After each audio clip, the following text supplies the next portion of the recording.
11th June. இன்னைக்கு ஏசப்பா உங்களை பார்த்து சொல்கிறது என்னென்னா, தளர விடாதே. அந்நாளிலே எருசலேமை பார்த்து பயப்படாதே என்றும், சீயோனை பார்த்து உன் கைகளை தளர விடாதே என்றும் சொல்லப்படும்னு செப்பனியா 3:16 சொல்லப்பட்டிருக்கு.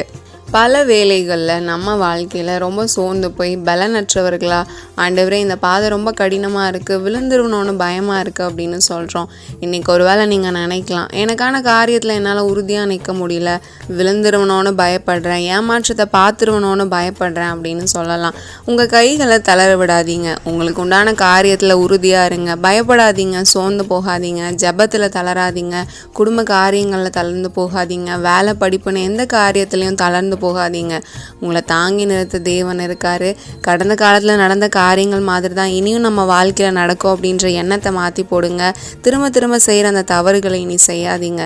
எந்த இடத்துல குறைன்னு பார்த்து சரி செய்யுங்க. பை தாஜாவ் ஷேரன். Have a great day.